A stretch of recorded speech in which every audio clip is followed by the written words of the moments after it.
selamat datang di channel Sharing-Sharing 1 Menit. Perkenalkan, nama saya Keis dari kelas 12 SMA Hilaris, saya itu dari angkatan kedua. Dan saya di sini ditemani oleh narasumber saya, yaitu Bang Akila. Nah, Bang Akila boleh perkenalkan dirinya dulu? Boleh dong. Izin memperkenalkan diri, nama saya Akila Dava Asofa. Saya merupakan alumni Hilaris Senior High School yang sekarang melanjutkan pendidikan tinggi di Institut Teknologi Sumatera. Oke, jadi Bang Akila ini salah satu alumni Hilaris, yaitu dari angkatan pertama yang lolos PTN dan masuk ke Institut Teknologi Sumatera. Betul banget. Nah, oke nih Bang, aku punya pertanyaan nih, beberapa pertanyaan. Yang pertama aku pengen nanya nih, kayak untuk sistem pembelajaran di sekolah sama di kampus tuh perbedaannya seperti apa sih? Kan pasti ada banyak perbedaan kan ya? Iya. Yang pasti beda banget sih sistem pembelajaran di perkuliahan dan di sekolah itu. Kalau di sekolah tuh aku merasa kayak dituntun, terstruktur banget. Masuknya dari jam 7 sampai jam 3. Udah gitu setiap pertemuan itu babnya ini. Pokoknya terstruktur, udah gitu diawasin lah.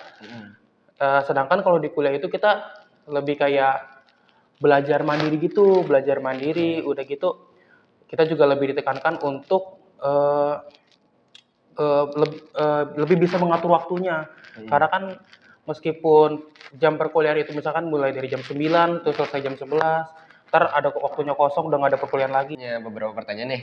Nah, salah satunya nih yang pengen aku tahu nih, kayak sistem pembelajaran di sekolah sama pas kuliah di kampus tuh seperti apa sih? Apakah ada perbedaan? Beda banget sih kalau bisa dibilang, karena di sekolah itu kita kayak kalau sistem pembelajaran itu kayak kita diawasi terus gitu terstruktur. Sedangkan kalau di kuliah itu kita kayak lebih banyak jam kosongnya daripada kita masuk kuliahnya. Cuman yang harus diperhatiin itu jam kosongnya itulah yang harus kita gunakan untuk belajar mandirinya. Oh, oke. Oke. Aku juga punya pertanyaan nih, yang pasti banyak banget ditanyain sama anak-anak siswa sekarang ya, mungkin yang mau masuk PTN. Nah, pasti tuh kayak anak-anak sekarang pasti bertanya, kayak sebelum seleksi SNBT nih, Bang Akila tuh kayak mempunyai proses yang menurut Abang tuh berat nggak sih? Dan gimana cara Bang Akila tuh mengatasinya? Mungkin Bang Akila bisa kasih tips-tipsnya gitu. Mungkin kalau proses yang paling berat itu adalah konsistensi belajar dan di saat kita sudah belajar terus menerus sampai terus kita merasa jenuh gitu. Nah, mungkin di situ sih yang aku rasa paling berat.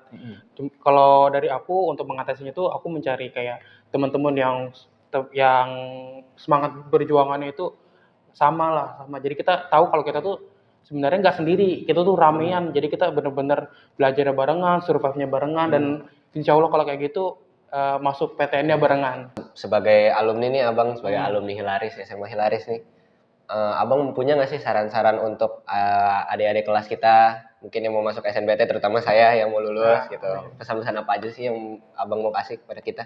Oh, yang pasti ya tetap semangat ya. Dan juga yang pasti kita tahu prosesnya emang tidak mudah, tapi percayalah yang ada di depan itu nggak akan mengkhianati. Usaha tidak akan mengkhianati hasil. Itu sih yang pasti. Terus juga belajar yang keras. Palingan itu aja sih. Sekian untuk wawancara kami bersama Bang Akila. Nantikan lagi untuk kisah-kisah kami selanjutnya. Bye-bye.